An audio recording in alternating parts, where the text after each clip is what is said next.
Hello, all my beautiful people out there, and welcome to my channel for another Atheist Reads the Bible. So, as I said last time, this is the longest chapter in the Bible. So, I'm going to have to split it up. It looks like, let's see, there's 176 verses in this chapter. So, it looks like it's going to be four readings, four separate readings. Um, so it should go fairly quickly though, because this is just the psalmist talking about how wonderful God's word is and yada yada yada. Anyway, um, so hit the like button. If you're not subscribed, please subscribe if you like this kind of content. And we will see what Psalm 119 says together. Alrighty. Let me uh, share it. Excuse me. It's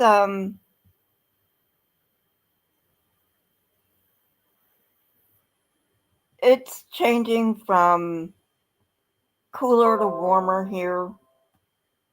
It's flip flopping all the time. All right, let me see if you can see this. I do not want you to think that I'm making things up. That would not be good. Alrighty. Uh, so if you'll see at the top of the screen, it says Aleph.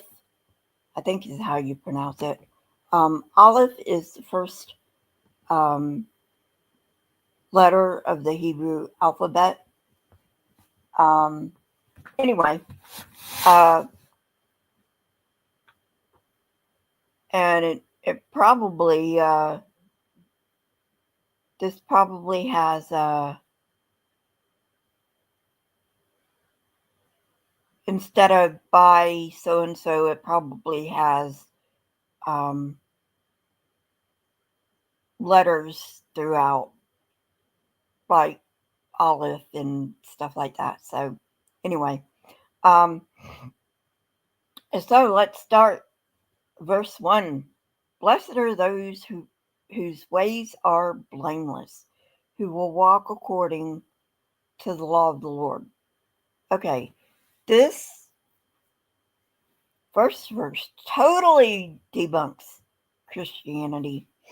Not that I believe the Jewish Bible any more than I believe the Christian Bible, but we'll let that go. But this verse, like I said, debunks Christianity because according to Christianity, nobody's blameless. Nobody's ways are blameless, and nobody can walk according to the law of the Lord. Case in point, look at Paul. So, he says, you can't keep the law of the Lord. Nobody can keep the law of the Lord. That's why Jesus died. So, yeah. Might want to think about that. Alrighty. Verse 2. Blessed are those who keep his statutes and seek him with all their heart. They do no wrong, but follow his ways.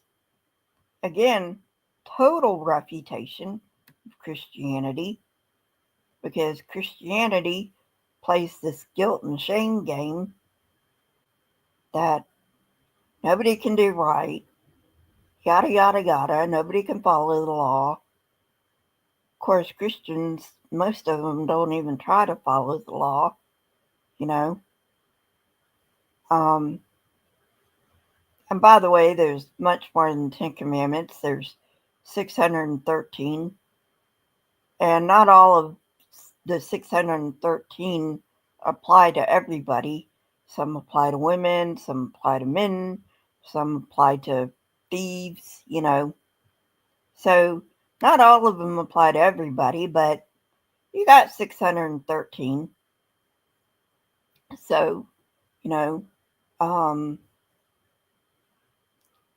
you got this weird commandment of not to mix fabrics. Christians mix fabrics all the time. But anyway, moving on.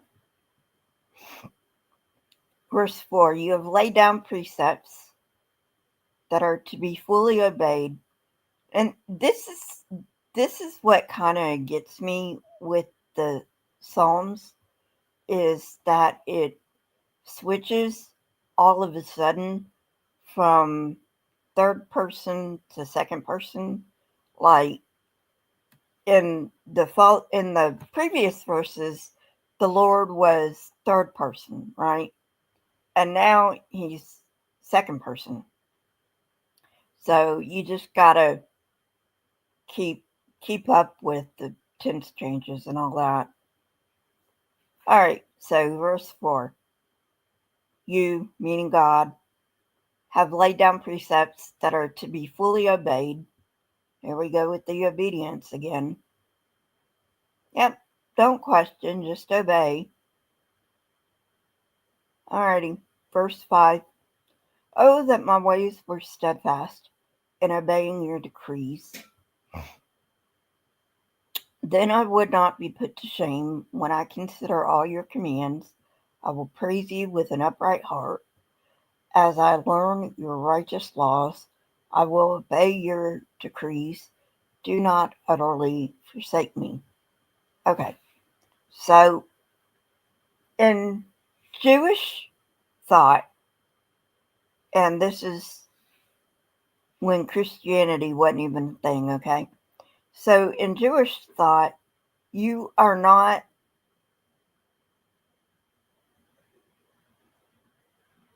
held accountable for a sin you committed, but you didn't know it was a sin. So, like you broke a law, but you didn't know it was law. In the nominal sense, in the theocratic sense. So, if you don't know that it was a law you needed to keep, then you're not held accountable for it. It's only after you learn about the law. But anyway, moving on. How can a young person stay on the path of purity? By living according to your word. I seek you with all my heart. Do not let me stray from your commands. I have hidden your word in my heart that I might not sin against you. Christians love this verse. They use it to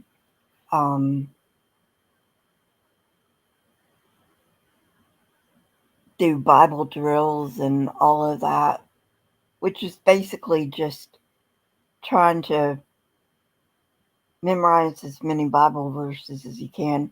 And oddly enough, they memorize more New Testament verses than Tanakh verses. Even though this verse that says, I have hidden your words in my heart that I might not sin against you, is in the Psalm.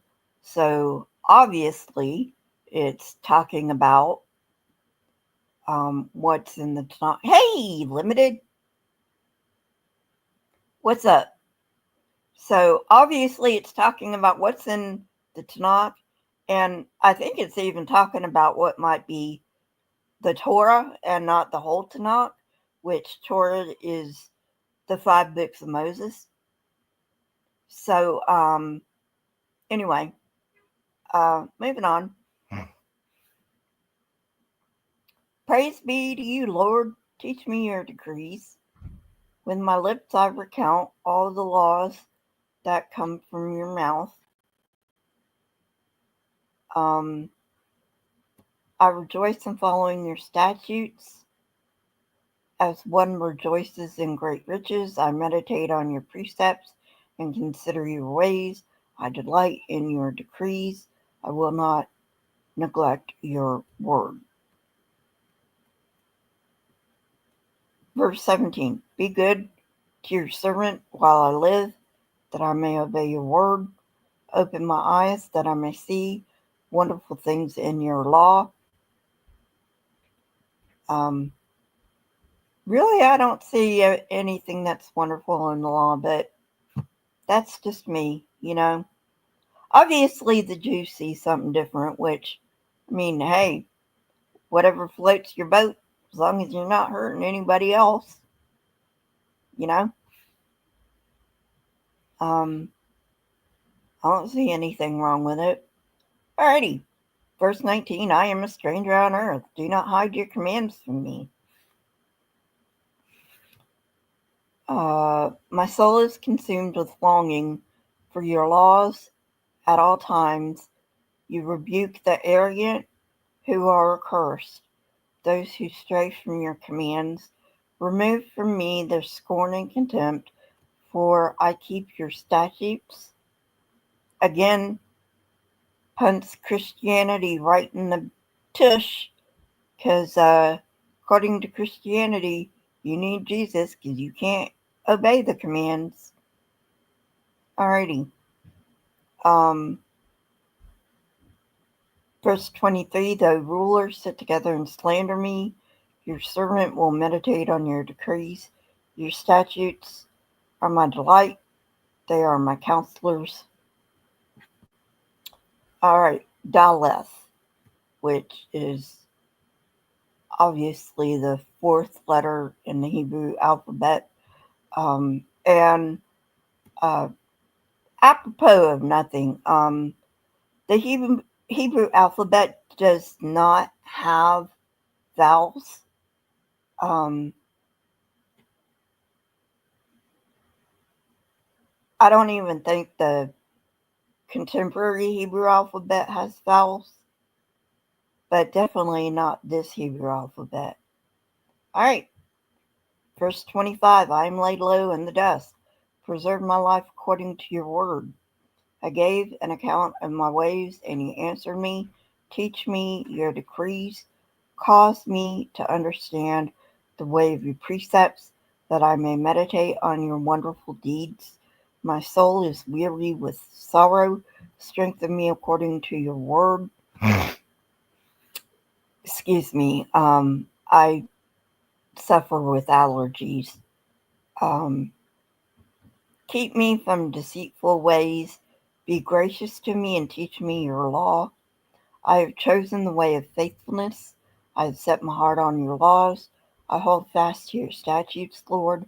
Do not let me be put to shame.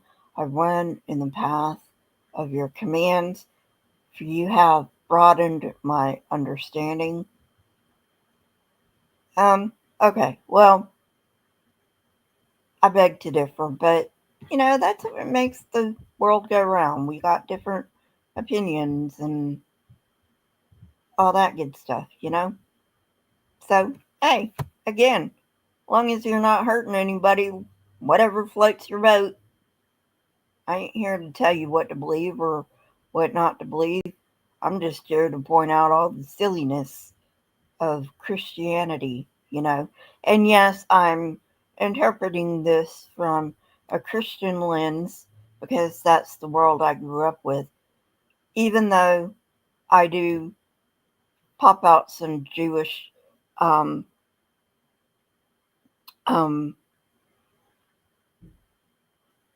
say or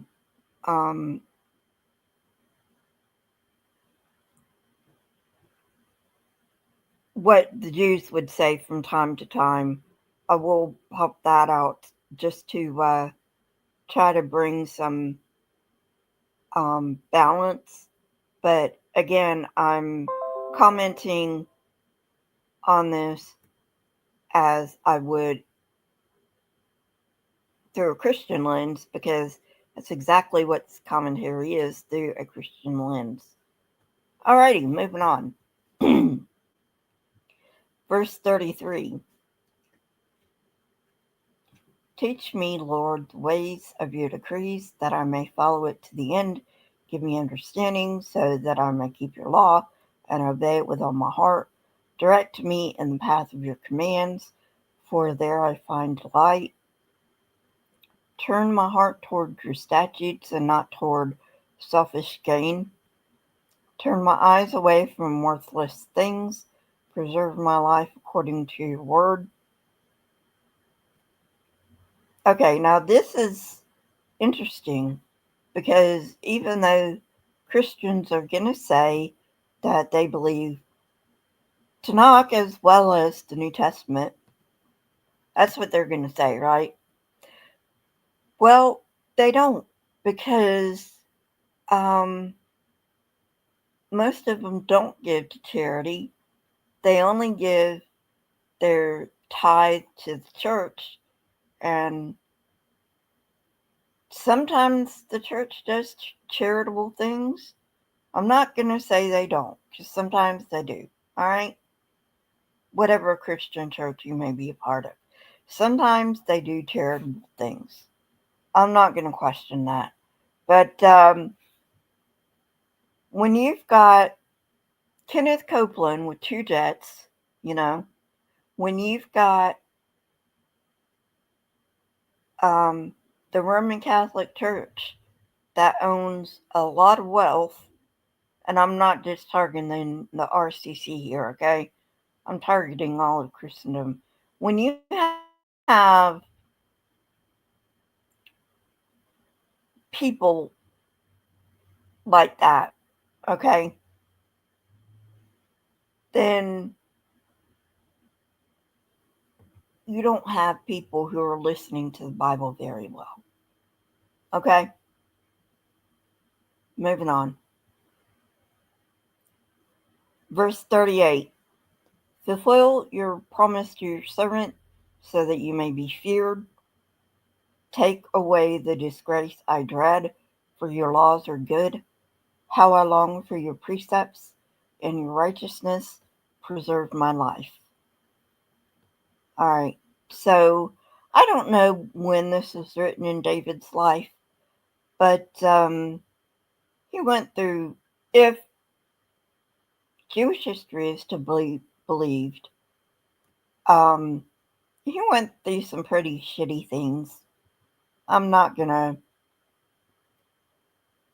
be anything here nor there. I mean, his son wanted to unalive him for Pete's sake, So, yeah, he's got room to complain, I would say. Verse 41. May your unfailing love come to me, Lord, your salvation according to your promise. Then I can answer anyone who taunts me, for I trust in your word. Never take your word of truth from my mouth, for I have put my hope in your laws. I will always obey your law forever and ever, which just goes to show the liars that antinomian Christians are. In another part of the Psalms, it says your law is forever. Can't remember where that is. But the Psalms only has 150 chapters, I think, so I may have already gone past it. Anyway, verse 45, I will walk about in freedom, for I have sought out your precepts. Yeah, no comment. Verse 46, I will speak of your statutes before kings, and will not be put to shame, for I delight in your commands, because I love them. I reach out for your commands, which I love, that I may meditate on your decrees. Verse 49, remember your word to your servant, for you have given me hope. My comfort in my suffering is this: your promise preserves my life. Alrighty.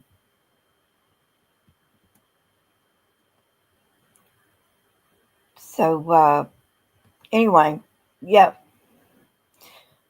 So, like I said, I'm going to probably do 4 of these in chapter 119, since it does contain 176 verses. But you can just see, oh, excuse me, I'm sorry. You can see that so far the first 50 verses just decimate Christianity. I mean, if you can keep the law, what do you need Jesus for?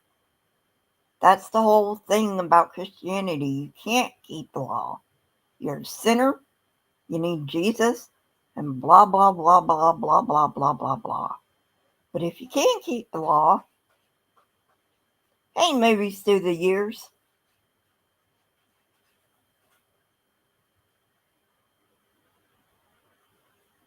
Yeah, exactly. I'll put that up on screen. It's a good one. Yeah, exactly. It's like, suck my dick and I might not decide to destroy you. That would be Christianity. Not quite sure what Judaism would say about it, but anyway. But yeah, I do know that Judaism categorizes the law into two categories. There's the 613 commandments, which are just for the Jews. No Jew is going to say, yeah, a non-Jew has to keep all 613 commands, which, as I've already said, nobody can keep all 613 commandments. Some are for women, some are for men, so on and so forth. But some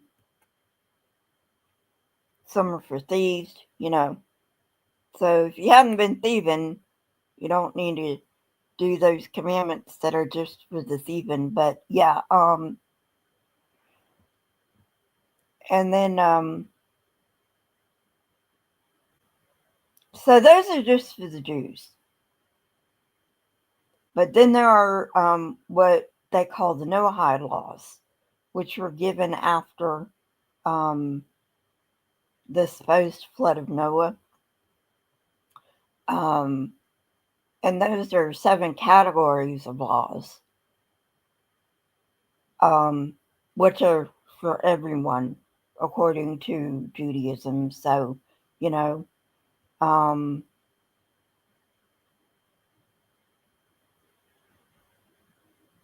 so yeah, so Christianity might have started off as a Jewish movement. The Jesus movement was thoroughly Jewish, and then Christianity, and I cover this in some of my other videos. Christianity is thoroughly Roman, and I will get there when I get to the New Testament. It is thoroughly pro-Roman. It is thoroughly Roman, you know.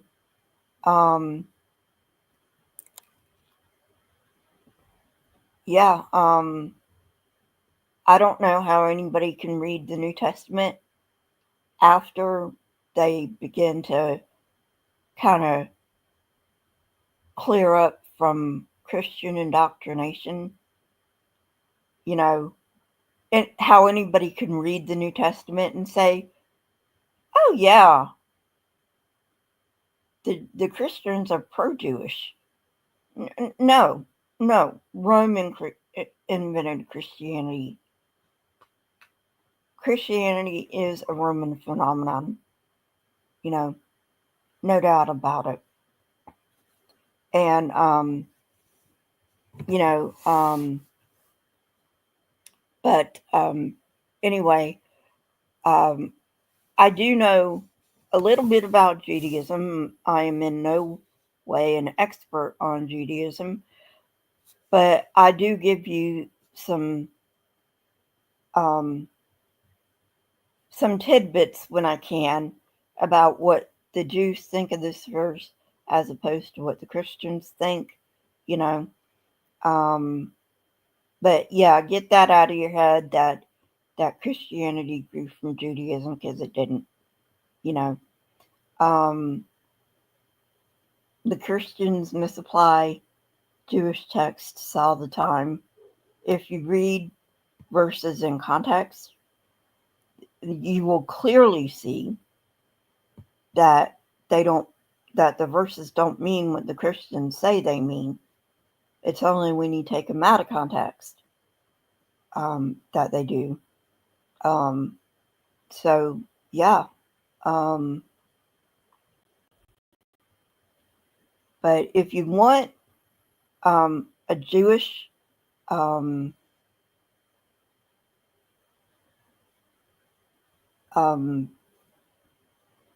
overview, go to a Jewish channel.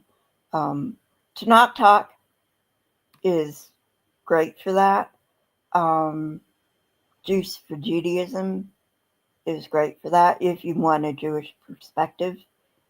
You know, all I can give you is an evangelical Christian perspective from an ex-evangelical, ex-Christian. But yeah, I cannot give you Jewish perspective on any of this, even though I would like to. I would like to bring balance. Unfortunately, I am unable to, because I just don't know the Jewish perspective on much of this. On some of it, yes, but not on much of it. So if you want the Jewish perspective, I highly recommend those channels. But yeah, thanks for coming, and I'll catch you later. Bye.